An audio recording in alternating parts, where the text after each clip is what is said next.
paying him to not only pay for the property, but also there's no doubt in my mind he's collecting a little something on the side, aka cash flow. And so we decided to dive deep into the rabbit hole of how people are doing this and started studying real estate. I was able to learn from them, and it also gave me more confidence that I could do it. I mean, if these guys can do it, then I can definitely do it. So I think that was a great idea to go ahead and just start the podcast and get going. Now, becoming general partners in syndications, creating a general partnership on a fund, doing limited partnerships, and then also owning a portion of a short-term rental hospitality business. How do you guys feel about your work-life balance right now? And maybe do you have any advice for people to be able to do both of those things and try and grow a real estate business while working a W-2? Who's in charge of what for social media? You can also set your social media posts ahead of time, which is great. So if you want to batch content, batch things, batch tasks, you can preset them. Putting everything down on my calendar. So I use Google Calendar, I have my events, I have tasks, and I love using tasks for like my to-do list because it'll carry over to the next day if I haven't marked it as done. Welcome back to the Weekly Juice. Thanks for tuning in this week, and also Happy New Year. Ryan and I wanted to do a kind of a special episode for you guys this week to kick off the new year. We recorded a podcast episode with Shawn DiMartile on the Real Estate Takeoff. We love Shawn. He's becoming a good friend of ours.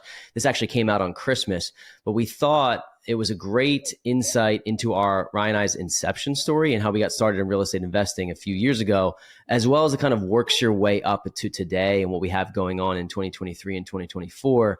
We figured as we kick off the new year, we probably have a bunch of new listeners that maybe haven't heard our original story. We do some update episodes every 6 months or so, but this one really takes you all the way back as to like the reason why we started the podcast and kind of the story behind the beginning of our real estate investing journey. So we thought it would be great as the first episode that we released in 2024 to give everyone an insight into that. So this week we are releasing a pre-recorded episode. Again, it's out on Shawn DiMartile's The Real Estate Takeoff Podcast that came out about a week ago, but we're excited to bring it to you. We're really excited for 2024 and all that we have in store. And we also figured that this week would just be a great time for everyone to get caught up on who we are as people and why we started the Weekly Juice podcast in general. So we hope everyone enjoys and you're having a great week, and welcome to 2024. All right, checking in with us out of Philly, we got Corey and Ryan from the Weekly Juice podcast. Guys, welcome on our show. Thanks so much for having us, Shawn. We are very excited to be here, man. Thanks, Shawn. Looking forward to it. Yeah. So I was just on these guys' podcast a couple weeks ago. It hasn't released yet, but if you're listening to this, we're going to be putting that out to you guys too from our newsletter, so you can hear a little bit about that. But why don't you guys start by filling everybody in that's listening on your guys' background in real estate, how you got to where you are today, and maybe a little bit about your portfolio. Sure. I guess we'll kick it back real quick. So Corey and I met at college. So university, we went to Temple University in Philly, and we shortly became really tight and ended up moving in together right after college as we started our professional careers. And at one point or another, we realized like this W-2 life isn't for us forever. Like we're just going in, checking in, clocking out, collecting a paycheck. And then we started realizing the first of every month we had rent due and we had to pay this guy, and he would come collect the checks from us. And we had conversations with him, and we started looking at each other one day. We're like, dude, this guy is not smarter than us. Like, what is he doing? We're basically paying him to not only pay for the property, but also there's no doubt in my mind he's collecting a little something on the side, aka cash flow. And so we decided to dive deep into the rabbit hole of how people are doing this and started studying real estate. We read a couple different books. I think one for us that really set the light bulb off was one was Set for Life by Scott Trench, and then Retire Early with Real Estate by Chad Carson. And we would text each other on the side all day, like throughout the workday. We're like, dude, we got to do this. Start devising our master plan. And, I think Set for Life really started us to kind of change our mindset on how we were living and showed us we were spending on the things we probably shouldn't be. Yeah. And similarly to Ryan, like we knew we were going to do this together, but we didn't know how. And obviously I was 20. I remember being 23 years old and thinking I was so cool and buying a Mercedes, and I had this like insurance job that I hated. And I bought this Mercedes. Now it wasn't like anything crazy. It was like a 4 or 5 year old, but I was spending $400 or $500 a month plus insurance, plus gas, whatever. It ended up being like $800 a month. And I realized after driving it for a while, I was like, one, I'm not cool. Two, it doesn't make me feel better. Like I was like, this is nice, but I wonder if I could be spending my money on or investing into assets as opposed to using this on a liability, especially when I was so young. And so I ended up selling it. And that kind of kicked off our journey where Ryan and I bought a primary residence that I was house hacking. Ryan, we moved out separately from living together. And then as COVID hit, literally April 2020, I was like, I want to take this to the next level. I had another rental property. We should start a podcast. And Ryan's like, I'm in because you're in, but we don't have much to talk about. Like we have a couple, like you have a couple properties. I have a primary residence. Like, are people going to listen to us? And I'm like, no, maybe not now, but I think they will. And I also think that people are going to resonate with the journey. Not like we're the end destination. We're not the gurus. We're the guys that are going to do it with you, right? And talk about our journey with you. So 3 years ago was 3.5 was the inception of the Weekly Juice podcast. And then here we are 3.5 years later. And we have, a nice little story to tell. And we've done a number of things that we can talk about throughout the show, but that's kind of like how we decided that we're going to be podcasters. So, creators, content creators on social media, and then real estate investors. Yeah, your guys' story, we even talked about this on your podcast a little bit. Your story is so similar to mine and Mike's. Like we were working together, like slowly kind of trickling into real estate investing and then wanting to go all in. We started a podcast just like you guys, and we barely had any real estate whatsoever. But I think people resonate with that. Like when I was getting started and I was listening to Bigger Pockets like crazy, the guests that I liked the most were the ones that had started in a similar position as me, and even more so the ones that weren't even that far along or that much further along than me, because I was able to learn from them, and it also gave me more confidence that I could do it. I mean, if these guys can do it, then I can definitely do it. So I think that was a great idea to go ahead and just start the podcast and get going. Now, on the real estate side, were you guys studying, like outside of those 2 books that were kind of the catalyst? Were you guys like getting into mastermind programs or studying something in particular, or just going in and doing it and learning from doing? We had no idea that masterminds even existed until the podcast got underway. I didn't even know that was a thing. So really what we were doing is we were trying to find single family duplexes, triplexes, quadplexes that are close to us in our area. And we did that. We bought a single family here. We did a burr, and we did we bought a cash flowing rental property. We did another duplex. And as we started to grow it, we're thinking like, damn, this is going to take us forever. Like we're doing a lot of the research. We're the boots on the ground. We're trying to figure it out. And we slowly started to realize that like we actually can leverage our podcast and our social media platform to help grow our network exponentially by organically networking with individuals like yourself, bringing people on the podcast that were way smarter and ahead of us, but we could bring them value by giving them a little bit of piece of our audience and people that want to listen to them. And honestly, the education factor of letting people on our podcast and bringing them on, that was what springboarded us to partnerships with people that came on the podcast, becoming general partners in syndications, creating a general partnership on a fund, doing limited partnerships, and then also owning a portion of a short-term rental hospitality business because we got into the short-term rental game. So getting a little bit ahead of myself there, but like we realized that doing it just Ryan and I, you can go far when you build a team, and that was what we focused on. So remind me, are you guys have quit your jobs now and are full-time on the real estate, or are you still working the jobs? No, it's a sore subject, man. Go ahead, Ryan. I would say it's a sore subject. It's we're toting the fine line of balancing both, right? I think we're hitting an impasse here, or at least I think we feel like we are, where the real estate, it's formed a couple other different businesses. So there's multiple lanes in our real estate portfolio, and it's kind of taking up too much time. Whereas the W-2, we could do our W-2s with our eyes closed. We've been at our respective places for 5-10 years, depending on who you're talking to. And so the answer is we still have our job. The answer is, yeah. Long story short, we still got our jobs. We're managing both. And eventually I think our real estate will take over, and that's the goal. But for right now, we are just kind of still leveraging the perks of the W-2. I would say that for real estate, right? For banks, you're very bankable, and people want to lend to you when they see that sexy W-2 job and the high income coming in. But eventually, the plan is to move forward into this full time. Just haven't done it yet. So like from a time management perspective, because I'm sure there's a lot of people out there that are listening that are similar to you guys, and they're growing their portfolio and still grinding their job, and maybe getting a little bit of burnout and trying to have that work-life balance. How do you guys feel about your work-life balance right now? And maybe do you have any advice for people to be able to do both of those things and try and grow a real estate business while working a W-2? Yeah, there's a lot here, a lot to unpack. I would say life's about balance. I think it's not just managing businesses, but like you can throw family in there, personal health. There's a lot of different things that come with this question.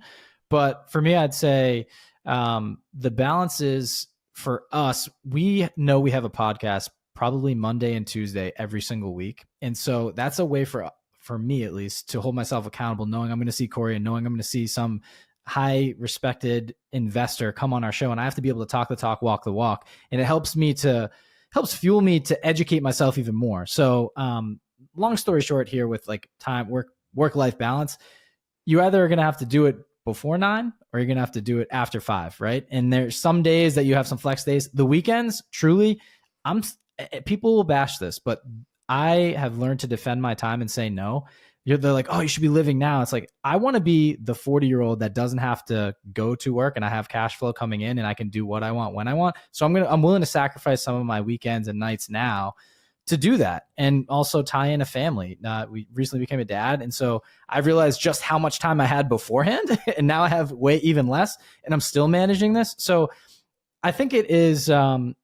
It's hard for me now that I realize that people are out there with kids, and it's hard for people to go 9 to 5, and then they're like, well, I have to go home and raise the kids. So you're gonna have to do it in the morning, and you have to. I think the biggest thing out of this whole thing is to have accountability partners that really set you off and make you kind of live your life with a little bit of oomph to it. So for me, I know Corey's relying on me every single day. And if I don't perform and I don't show up, I'm not only letting my family down, but I'm also letting Corey down. I got to see that guy 2 days a week, and it's not going to be pretty if we don't balance. I think another point here, Shawn, in terms of the balance and how to manage it is like, if you look at my calendar, it's very color coordinated with Same.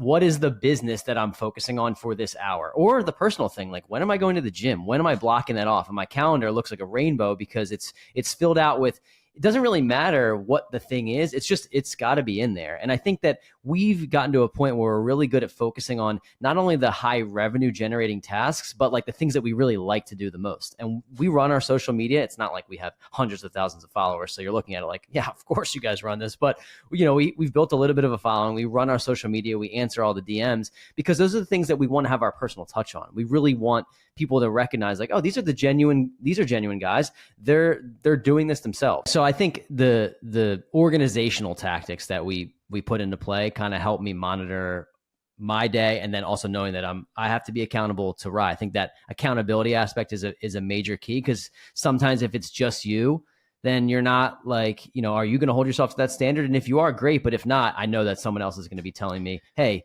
we had this plan for this week. What's the deadline for this?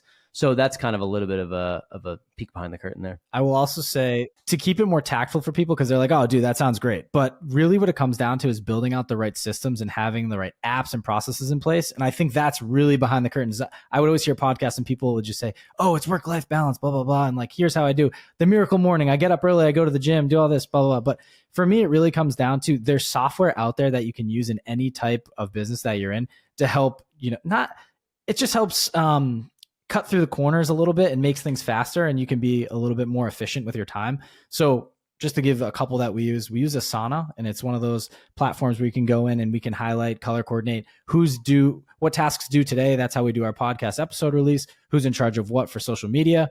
You can also set your social media posts ahead of time now, which is great. So if you want to batch content, batch things, batch tasks, you can preset them. So there's things that you can do ahead of time that you don't have to worry about every single day when you're going to the W-2 job still.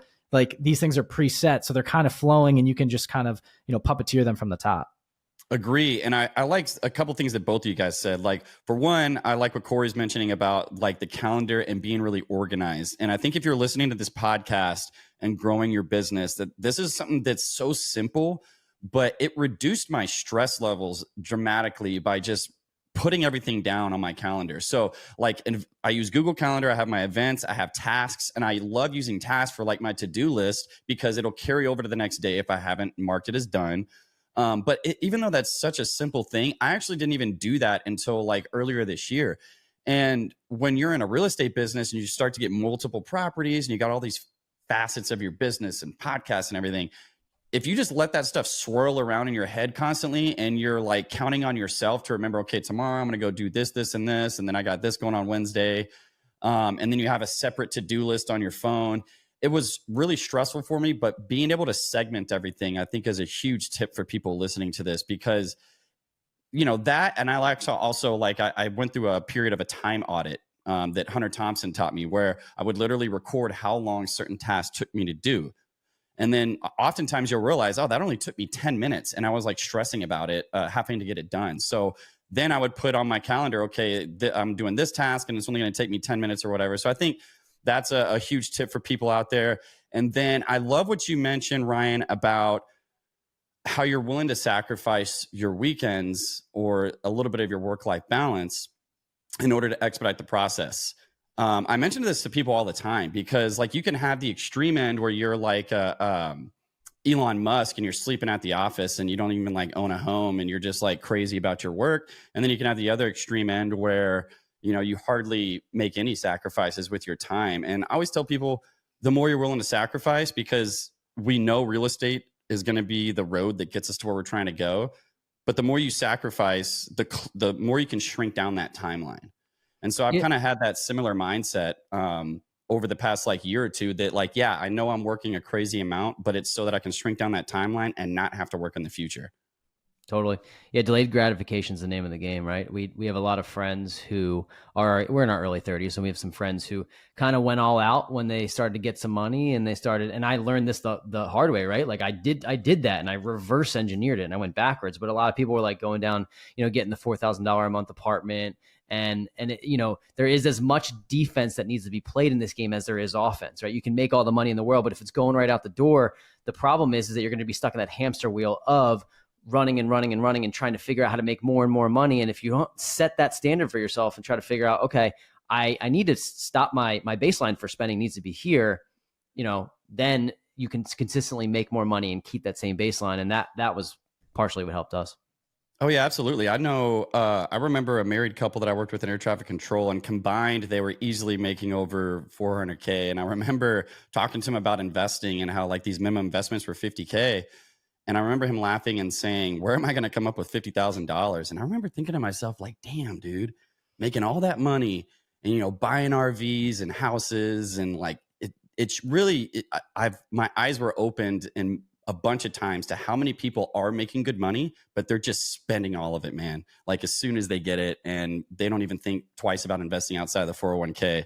But I digress a little bit there. I want to get into now the various facets of your guys' business, because you alluded to how you guys got the short-term rental business going on. Obviously, you're also buying long-term rental properties. What does the bulk of your portfolio consist of right now? Yeah, I mean, I can start with this. I think so. Ryan and I have 8 units between us, as just that we're sole owners in.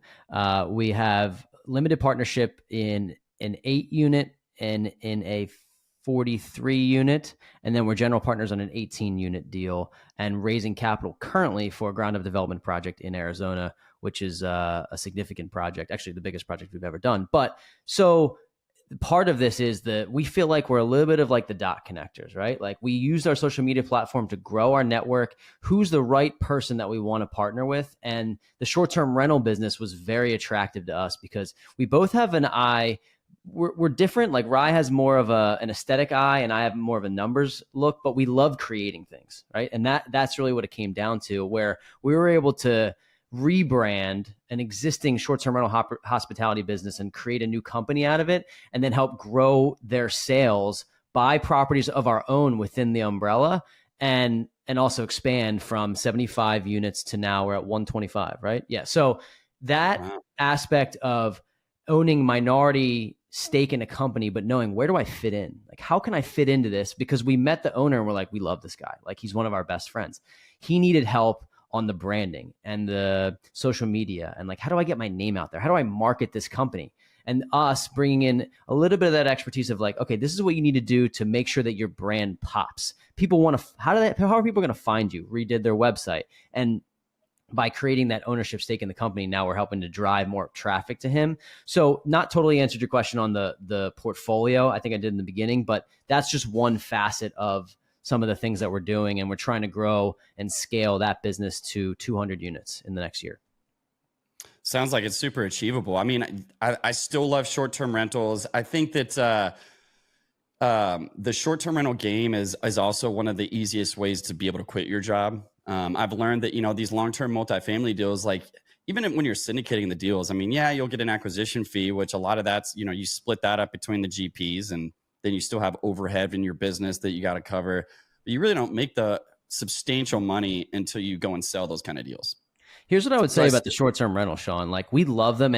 And we met a lot of people who were in 2020 and 2021 were crushing it, making profits, $60, $70, $80, $90,000 off one property. And we're like, wow, this is crazy. And everyone was flooding into that. And you can tell, obviously, it's a lot easier to do that on 2.9% interest rate versus the 7.5, right? So the game has changed a little bit. But what we realize with short-term rentals is that it's growing your wealth, but it's also this hospitality game that you can really separate yourselves. And we love that aspect, like showing somebody a place that they can come to. They're like, I love this space. Look what they did with this wall. Look what they did with this outdoor area. Like, those are the things that we love doing. I bought a place in Tampa, Florida, and we use the fundamentals of real estate. Where are people moving to, right? Where do people want to go? Are they going to go to warm climates? Are they going to like having, a vacation rental market where they can spend a lot of their time, and then using the cash flows that come in from the short-term rental, that's still paying down your loan, right? It may not be as much cash flow as you were getting in 2020, 2021, but the whole idea is that you're still using other people's money to pay down your loan. The properties are appreciating, and then you're having a little cash flow on the side. You can do it in all aspects of real estate. We like short-term rentals because there's a creativity side and it's not super boring. I agree. And I think a lot of the points you were making just reminds me of the people that would constantly like send me, the tweets of Airbnb bust or, news articles. And I would tell people like, obviously there's some extreme cases where people apparently didn't make any money or something. And I would say that's probably the fault of the operator. But in order for the short-term rental to not be worth it, I mean, like, yeah, I think my profits are down like 15% year over year from last year, like overall. But it would have to be reduced by like 90% in order for the long-term rental to make sense over the short-term rental. So I think the short-term rental, Shawn, not to cut you off, I think the challenge in the short-term rental game is the expectation of revenue, right? A lot of short-term rentals are seasonality. Like, so you have to deal with, you might lose money 4 to 5 months out of the year on these properties. But in the months that you're making money, you're making so much that if you were to look at the full scale, zoom out at the year, you're making a significant chunk of change. And it happens in the Poconos, which is the market that we love the most. That's where we have all of our properties, some that we own, some that we manage. The fall and the spring are rough. Like, our entire business is around that break-even number in the fall and spring. In the winter and summer, we're crushing it. And so having the ability to be flexible with your business and also manage the expectations of like, well, this is September, we're going to be down, but wait till January. Like, you're having this huge spike. June, July, August are amazing. So I think that's the difference between the mindset of going into a project like a long-term rental where you're like, I'm collecting this check every month. I know what to expect. With a short-term rental game, you have to kind of have that flexibility and know that those good months are coming if you did all of the underwriting correctly, you did the design correctly, and you put that extra time and effort into your hospitality. Absolutely. And you've kind of alluded to this already, but let's give the listeners some actionable piece of advice here, because, you talked a little bit about basically setting yourself apart, like the importance of putting that effort into design, et cetera, in order to do well in the short-term rental side of the business. What are like a couple takeaways on what you guys like to make sure you do on your properties to give them the best chance of success for these short-term rentals? I'll let this guy dive in. He Sure. loves talking about this. I'm this. the aesthetic guy. I mean, it just depends on the market. Like, for example, when we first were looking, this is just a cool takeaway for your listeners. Like, if you ever look at Orlando or the surrounding areas, a lot of the properties are branded with Disney, Universals. There's like Spider-Man, Mickey. They're insane rooms inside these properties, and they're themed. And we thought that was so cool. I'm like, wow, we can create an experience for someone. That was where we originally looked. We worked through this program, and there were a couple different areas, and we're like really honed in on Orlando. Ended up not finding what we were looking for, but pivoting to the Pocono Mountains, we're now in the mountainscape, right? The outdoors nature people. So within these properties, what we are seeing is the revenue spikes exponentially if you add a hot tub and if you have a fire pit outside. There, it's for the indoorsy or the outdoorsy people, right? There's a lot of different, you're taken to a lot of different plays, but for groups of people, for couples, it hits everything. People want to be out there. They want to look at the surroundings. They want to see the mountains. They want to feel the brisk air. And if we're speaking for the fall, the winter, and then lake activities. We found, obviously, this is probably almost anywhere, but the properties that are closer to the lakefront and they can walk and they can go take a dip, take a kayak out, though, or water ski, whatever is boating. Those are the ones that are really spiking. For us, we've had a couple of people on our show, and the girls over at Thanks for Visiting do a really good job of this. They theme up a lot of their different properties. They do a crazy out of the box way, so I'll let people go look at them. But for us, we'll take a specific design, whether it's modern, boho, and really try to cater to the person. You have to figure out the avatar that's coming into your property. Who do you want to market to? And then go all in on that lane. You don't need to focus on maybe groups of 5-6 people. Maybe a 2 or 3 will book on this weekend for Valentine's Day. No, it's like, we want a 35 to 50-year-old male coming in here with let's just say a couple that's coming in here. And we know that they are going to be warm. They want the warm, cozy feel. We have the fireplace. It comes down to not only the amenities, but the marketing. I think people fail heavily on marketing. You'll see a lot of pictures on Airbnb that are not professional. If you spend a little bit extra on the professional photos and really have that window into your business, that's where people will start to come in. Then you go down to the listing, right? And I'm preaching to the choir here. You do all this stuff too, but not to the listeners, man. This is big. This is good stuff. Okay, cool. So the listing was very important for us. I would go through and I'm like, wow, this is just a big paragraph about nothing. I'm not reading that. There's a way to get emojis in there and have them pop up. And I know you're not supposed to do that, but it really makes it pop off the page. And if you have it bulleted out, you're like, okay, I know this is a 7-bedroom place, has a fire pit, sauna, hot tub, a movie theater, just little other amenities, but you highlight it. And then it's on the first 5 photos or where you pull people in. You know, some people, if you can get them in past photo 1, 2, they're going to keep scrolling all the way through. So for us, we were really cognizant of what we put in the bio and what we had in our photos to really highlight the amenities. And then when you get to the property, I think it's even more important to showcase to ease of access. What is it going to be? A super easy, seamless check-in process for someone to get into your property? They're immediately going to want to leave you a good review because there's no issues to start off the front. Then when you're looking around the property, we post, this is just a little tip for people. You can get these little cards, whether you go on Pinterest or Etsy, and you find them, and it gives you just like the house rules. Maybe it has a QR code and it links back to your Google page or your social media where they can find all your other properties. And some people leave little guest booklets you can read through. There's just little things. You want it to feel like a home away from home. We could get down to the amenities that you have in there. I recommend king beds for every single property because it's something that you don't always have at home. And you'll always remember it. Think of when you go to a hotel and you wake up and you feel refreshed the next day. Maybe it's because your spouse was on the other side of the world, but you're still in the same bed. So there's just little things. It goes down to the mattress pads. You could put little baskets out. There's a million different things you can do. For us, we like to have everything kind of on brand. And we like to, like I said, put those little QR codes everywhere and say like, you know, proudly hosted by Live Free Hospitality so people can find us. And hopefully then they'll refer a friend to come back if they had a good time. It prompts them for a 5-star review. And then you could go to the communication team. They contact them 3 different times saying, hey, are you having a good time at the property? If you had a great time, would you mind leaving us a 5-star review at the end? It really helps our business out because people forget a 4-star sounds good to them, but that's trash for us. And it really brings you down in the algorithm if you're talking specifically Airbnb. And I know I probably went all around the world there, but my mind is churning with all this stuff. By the way, I hate Airbnb's review system. First of all, they don't explain it very well to guests. Second of all, if you drop below a 4.3, they remove your listing. So a 4 is basically saying the listing should be removed. If there's the way I look at it, it's a horrible review system and I hate it. Yeah, there's a lot that like you leave into the hands of the guest. That's pretty tough. And you know, people that leave a 4-star review might just have a few little complaints and not realize the impact that review has and how bad it is. But you had a bunch of great information in those tips, and I think a lot of people might even be listening to that and be thinking, "My God, like that's a lot of effort to put into a short-term rental." But that's what it takes to absolutely crush it.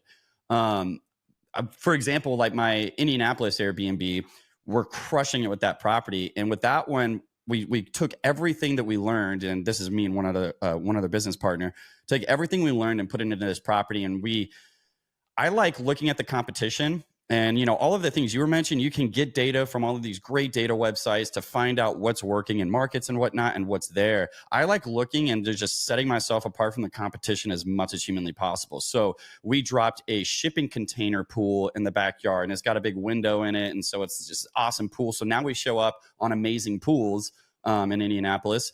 We also have a ginormous 10-person hot tub. So we got that basis covered.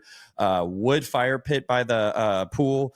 Gas fire pit, heaters everywhere. I mean, I went absolutely ballistic, and now it's crushing it. We even put the EV charger in there. So if you were to search for an EV charger in Indianapolis within the city center that has whatever the megawatts we got are, there's only one property. It's ours.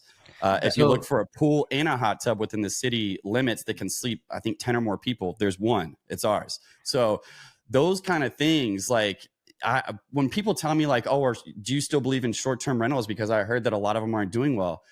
Yeah, when there's a big supply, if there was 15 breweries that were all next to each other on my street, they're probably not all going to do well.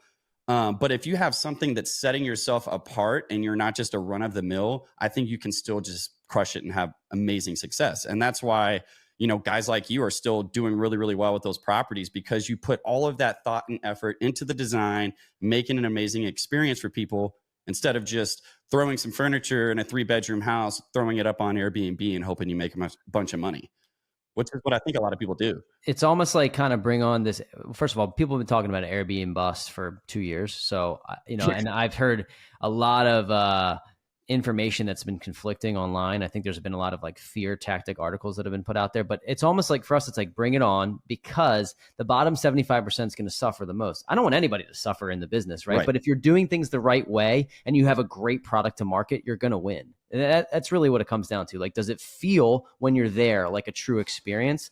Like you said, if you're throwing up your, you're buying all the furniture on Facebook Marketplace and piecemealing it together, and you're not responding to guests at the right time, yeah, you might suffer, and you probably will, but the competition that driving it up, that great product is really going to stand out. And I think what will end up happening is the people that are really doing it the right way will actually have even more revenue. And then even if there is a bust, the bottom half is what's going to feel the most pull on that. It sounds basic, but I think people forget that it truly is a hospitality experience, and you're in the world of hospitality. It's not like you can just throw up a property. Hey, come stay over for the night. Think about your competition. It's hotels. And then outside of hotels, it's your other Airbnbs around you. There's people that go to Airbnbs specifically to stay at the place for the whole weekend and not leave. They don't want to see the surrounding areas. They want to have that one cool area that they can stay and just live in for the weekend. It's almost just like a home away from home. We have an amazing property, probably our best property under management. It is a 7-bedroom property that has a sauna, a hot tub, air hockey, shuffleboard, movie theater. It's seriously unbelievable. And each room is themed, and it's a woodland area. This is a brand new build for last year. So it's very modern in a way, but still tailored to the experience. Some of the backdrops that you have in the wallpaper, it feels like you're literally in a forest in the room. You don't want to leave that. It's just one of those unbelievable things where you feel something inside when you go in and out of this property. It's not like I'm just going to sleep for the night. I can hang out here. I can go into each room, and I know I'm going to be occupied for the whole weekend. So that's just an added perk. Maybe they do want to go ski. Maybe they do want to go ATV or go paintballing. They have things to do, but they don't have to if the weather turns or something like that. And I think you want to have that almost. It reminds me. I think about Disney a lot here, because it plays to all the different types of imagination out there. And everyone's still a kid inside, right? So when I'm going to book a place, I'm like, ooh, how am I going to feel if I look and stay in this place for a weekend? One thing that's really hot right now in our area are the A-frame properties. They can be tiny. I love A-frames, dude. Dude, they are sick. We just actually got one under where it's renovating it right now. We got it under contract, and our business partner is doing the renovations, and he hasn't shown us what he's put together. And we already know from some of his other deals that he's done, these beautiful cabins he's put, they've been super modern, amazing pine. And we were like, dude, you run the show. So actually in a couple of weeks, we get to go up there and see the final product. But I know some of the ideas we've seen out there, they paint them black on the outside, and then you have the wood colored door. I love the black, dude. The black A-frames are sick. That's my favorite. Totally. Me too, dude. And I'm a sucker for aesthetic. It's because what you see and what you would book, someone else will too. someone else. It's not like you're the only person that thinks something is cool.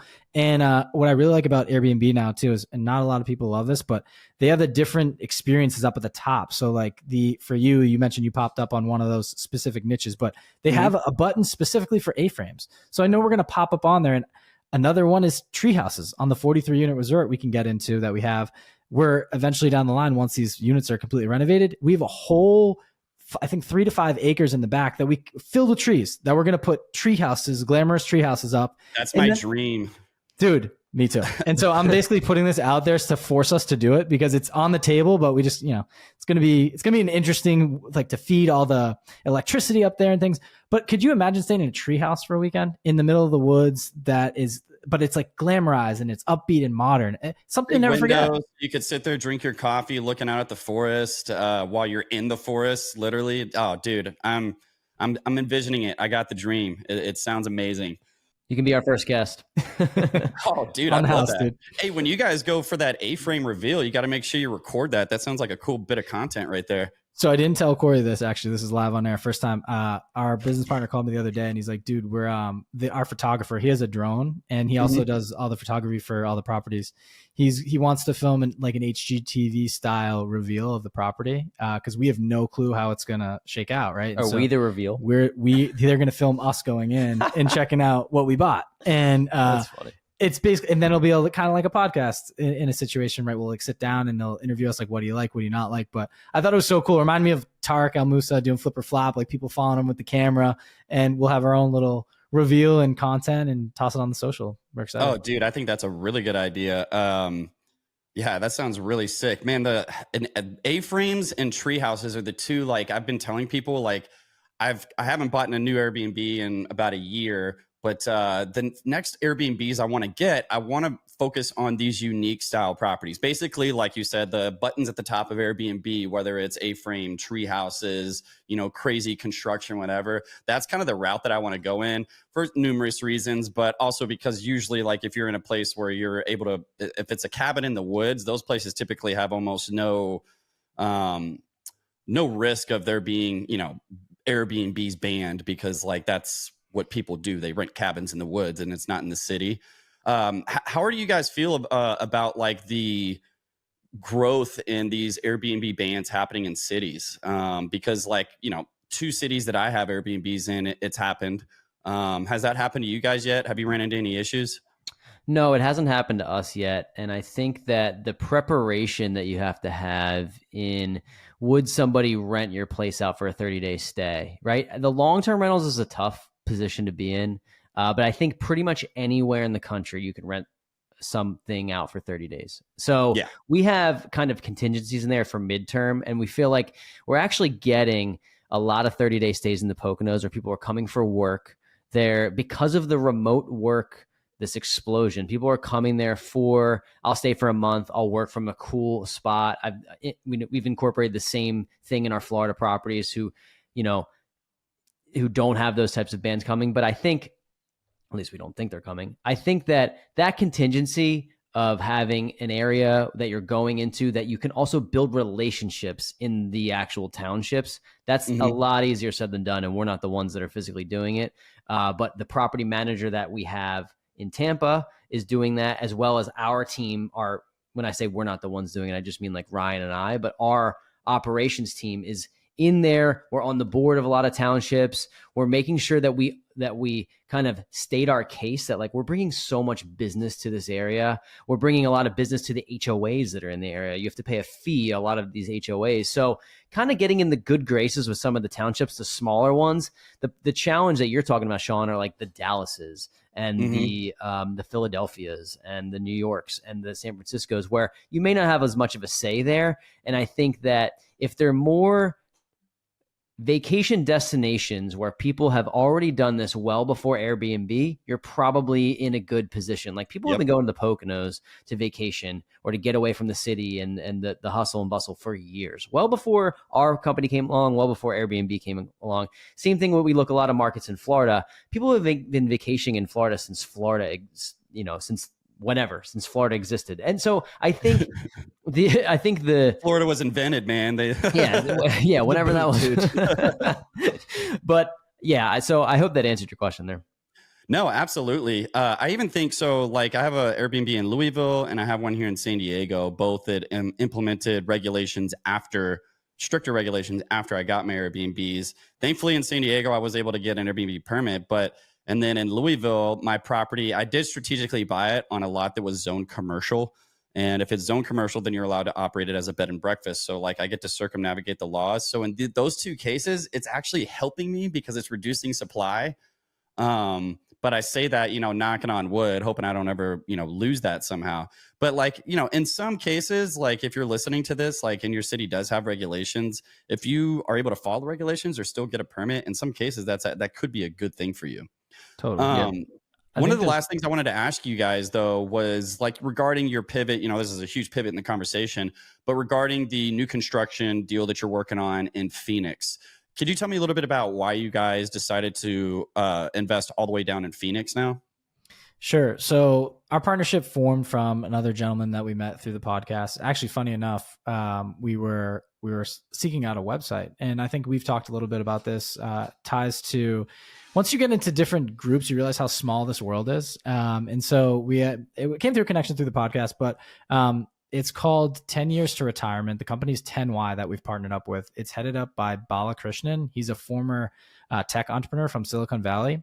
He reached financial independence through real estate while he was, going through his tech journey. He had a startup called I mentioned Peel Technologies. He raised money from Alibaba, Samsung, a bunch of other big networks, and ended up selling for multiple millions of dollars. And he realized that upon the sale of that, he's like, I actually reached financial independence way before this, and the tech company was kind of on the side, still running. So he's like, I'm actually better at real estate, and I think that I can build a bigger team and put a fund together to take this on a bigger scale. So his focus was really on multiple, like a 2x multiple on his deals, right? So for the 10Y, basically the premises is it's a $30 million fund, and there's 5 different deal cycles within the fund. You start with 2 to 3 deals in the hopper at once, and then it's ground up. Once you build one, let it kind of, I wouldn't say saturate, but let it season for about a year when it's at the top of the market, year to year and a half. And then that property is sold. All the proceeds from the first investment get rolled into the next deal cycle. So it's basically you keep an investor that comes in, let's call it for $100,000 roughly, will be a one-time investment. And then they stay with the fund for 10 years in the hopes that this exponential growth continues to happen over 5 deal cycles and 32x multiples. So basically we focus on the equity and the exponential growth versus the cash flow, which everyone's used to, the dream of cash flow. He said, hey, listen, instead of focusing on the cash flow you can't live off of now, off of 1 to 2 properties, in 10 years, you'll be able to live off this cash flow. Let's focus on re-rolling all of the proceeds and profits from these properties that sell into the fund and scale up as almost like a stacking feature over the next 10 years. And are they able to like get tax advantages? Like, are you guys able to 1031 those deals since you're rolling them anyways or anything like that? Yep, that's exactly right. So the tax, there's a bunch of tax advantages, and I'm not a CPA, so this is something that we've talked at length with the sponsors of the deals. But to go off what Rye was saying, basically the average real estate deal cycle, and you probably know this, Shawn, just average across the, anytime you're raising capital or you're putting a deal together, is about 7 years. So you have 2 years for the renovations and or build, and then you have a 5-year hold period. The only difference with the 10Y methodology is that you're saying we're not taking those whole 7 years, because the exponentiality actually happens in the first 2 years. And then there's a linear growth period from the year 2 to year 7, right? And then you typically refi. You can refi it right away, or you could sell it at the end of that period, where that 5 years is where the cash flow is being distributed. Instead of that, you're saying, I'm going to go for exponentiality and then multiply that exponentiality, 2-year build, take investors' funds, put it into the next one, put that into the next one. So you're taking multiple of 2, then it's a 4 multiple, then it's an 8 multiple, then it's a 16 in theory, right? Obviously things have to go the right way, but basically just reducing that linear hold period and focusing more on flipping property in the next property. And yes, to answer your question, there are tax advantages that come along with that because it's a fund and not a syndication. So and I'll just briefly touch on it, because there's always 2 to 3, there's always 3 properties within the cycle at once. and you can share depreciation amongst all three. It's basically a tax. Awesome. I wouldn't call it a loophole. It's just like a tax benefit. He is so strategic with this. I tell you, our investor deck that we went through and we've had a couple of webinars too. It's 99 pages. It's a lot because it's different. People are used to the value add multifamily.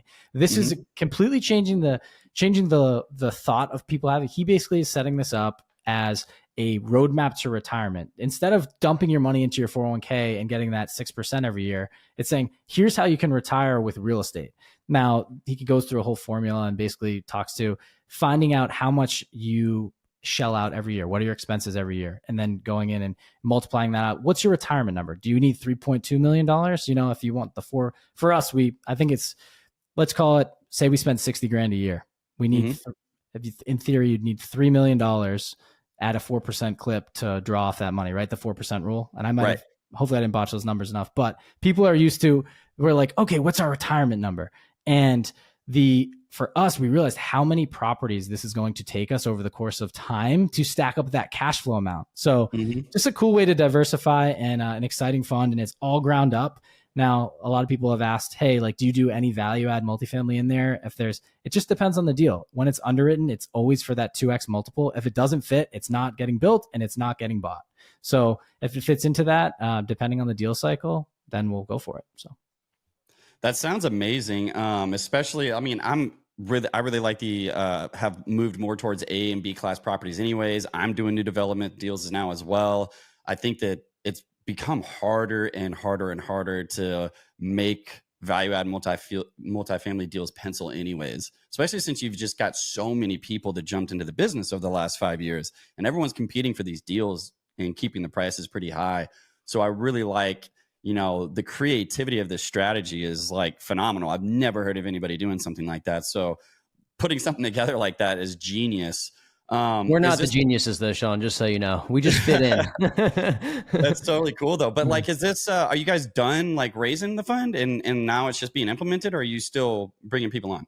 No, we're actively raising right now. For accredited investors that are listening, if you have any interest, you can reach out to us and we'll tell you how at the end of the show. But no, we're in the middle of the fund. I think that we're about a third way through, and there's a number of co-GPs. We're not the only ones that are part of the team, but totally. I think we're about a third of the way through, correct? Yeah, we're about a third of the way through. Yeah, we're heavily working on the marketing arm and investor relations with the head of investor relations, Derek. And this is, as Corey mentioned, it's still open. I will just say it now too, if people don't listen all the way through, you can, quick little plug, just go to our website, juice-enterprises/10Y. Basically has the webinar on there, has all the breakdown of how it works. And then I'm happy to hop on a call if someone's specifically interested in that. But yeah, accredited investors only. And this is like I said, our biggest deal, most exciting thing that we have in the hopper for the next couple months. So Corey and I are pretty jacked up about it.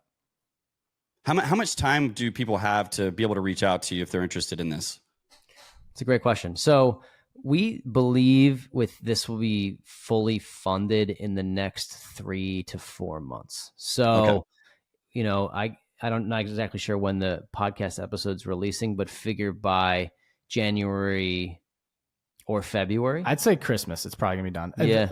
So they did a fund exactly like this, or very similar to this, and it took 2.5, 3 months to put all the funds together. So I think it's gonna be quicker than we think. So I'd say probably around Christmas time. Right on. Let's get towards the end of the show here, guys, because I've taken up a lot of your time already, man. Either of you can answer any of these questions. First question is, what's the biggest mistake you've made in real estate investing so far? Okay. Yeah. Is it the same mistake? You want to go ahead?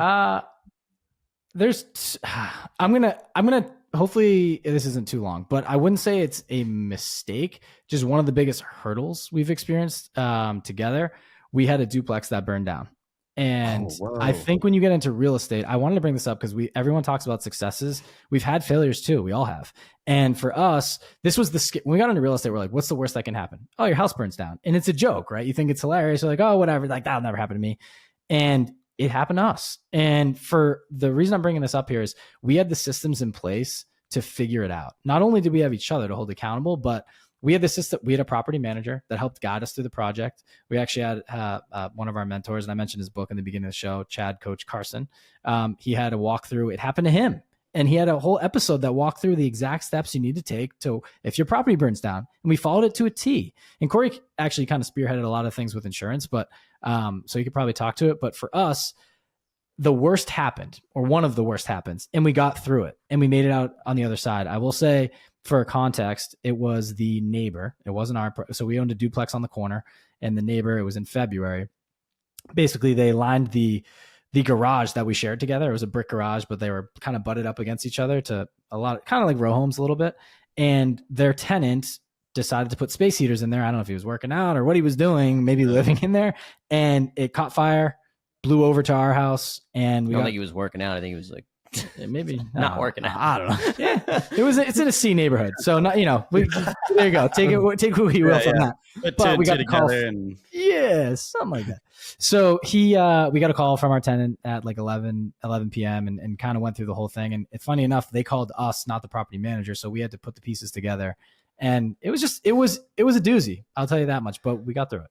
Yeah, it ended up working out. I think the key point there is that we've never really thought so highly of insurance because of how much it costed us. And now I'll get the best policy that I could possibly get on any property because of how well it ended up working out for us after we kind of, went through the mud a little bit. I think the lesson here, I guess, to get to the end of the question is, the lesson here is hire a good property manager that you know, like, and trust. It's hard because I know a lot of them out there are not the easiest to get along with, but ones that have experience in the worst, because then they'll help you, guide you through that. And then another thing was, don't cheap on insurance, and always have it. It's worth every single penny, because at the end of the day, that's for these reasons, that's why you're paying for it. And you always think it's just another expense, but it's not. And it could, if we did not have insurance, we would be completely underwater. Well, it's illegal, but yeah, we would. But it would. Some people do it. Yeah, really maxing out the policy limits. Is that what you recommend?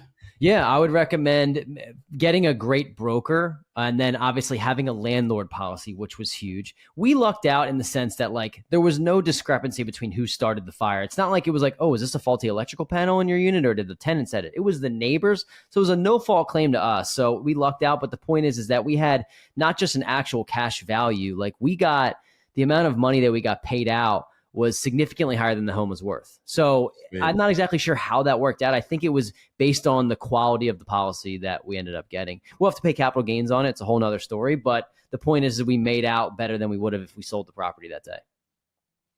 That's awesome, dude. Well, I'm glad it ended up working out for you guys, because I'm sure that was extremely stressful when it first started, when that actually happened, especially this early in your career. I'd have been freaking out. We were freaking out. We were definitely freaking out. Yeah, we sound cool now because we got through it, but no, it was... we were not cool. It was not cool. Next question is, how do you recommend the listeners obtain the knowledge that they need to get started in their own real estate investing journey? Sure.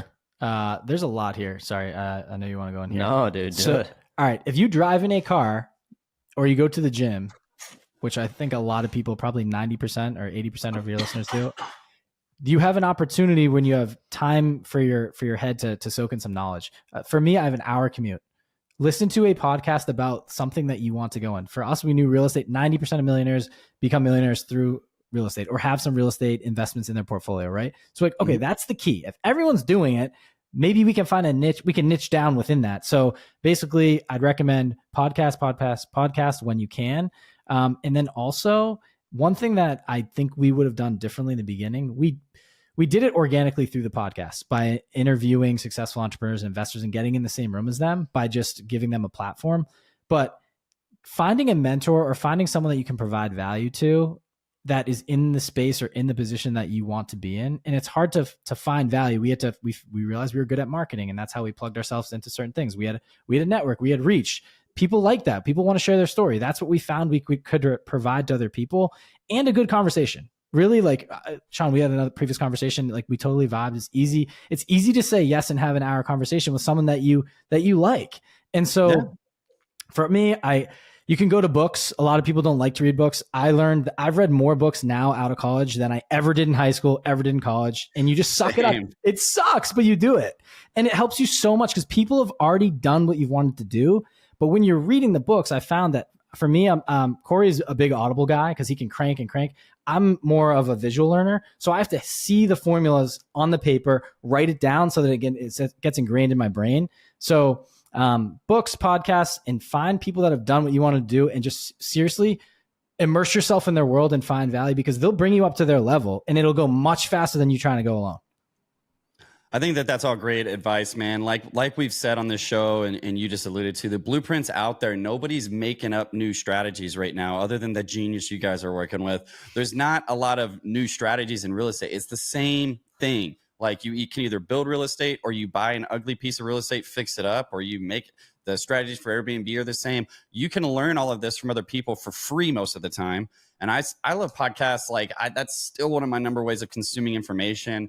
I'll listen to a podcast that's got, one of the nation's top economists talking about, the housing shortage in certain cities or something like that. And it sparks an idea, or, it's just, there's a wealth of free information that we have at our fingertips now. It's insane. People didn't have this 20, 30 years ago. So, you can really learn a lot about real estate for free. And I really can't stress enough, if you're listening to this, to heed that advice if you want to get started. So final question, guys. Tell everybody how they can get a hold of you, plug one more time how they can check out that fund or reach out to you guys, and also plug your podcast. Yeah, the best way to reach us, honestly, is Instagram. We're at Weekly Juice Pod on Instagram. Ryan and I run the account, and we're always on it. We post every day. Our website that is just newly made, that was Rise Project. He's really proud of it. It looks awesome if you're asking me. juice-enterprises.com. And then for the fund, 10Y, juice-enterprises.com/10Y. That's not spelled out. That's the number 10 and Y. That's the best way. You can book a call with us on there. Whether you want to talk about the fund, whether you want to just talk real estate, we're in the next 6 months or so, we're going to be building out a coaching program, which is going to hopefully teach people how to build their real estate portfolio using social media and podcasting. And we think we've done it, we're not gurus by any sense. We're not, we're not trying to portray ourselves that way, but we feel like we can bring value to people that are a few steps behind us. So I think that's the best way to get in touch with us. We use Instagram a lot. Did I miss anything there? Got it all. Cool. Awesome, guys. That was an amazing podcast. Thank you so much for coming on and giving me this much of your time to chat about all this fun stuff. If you guys are listening to this podcast, make sure you reach out to these guys, follow their podcast. I love their podcast now. It's awesome. Plus, you'll be able to hear my episode on their podcast here pretty soon too. So that's an extra bonus. Thank you so much, you guys. On behalf of myself, Mike, the whole team, thank you all for listening. We'll catch you on the next episode. Shawn, you're the man. Thanks, bro. Thanks for tuning in this week to the Weekly Juice Podcast. If you liked what you heard, please leave us a 5-star review on Apple Podcasts, subscribe, and share with friends. The more ratings we get, the more ears we'll get on our show, and in turn, we'll be able to provide you with more high-quality guests. You can also find us on Instagram at Weekly Juice Pod, where we post daily tips and tricks and document our own journey towards financial freedom. Make sure to tune in every Wednesday to get your weekly juice.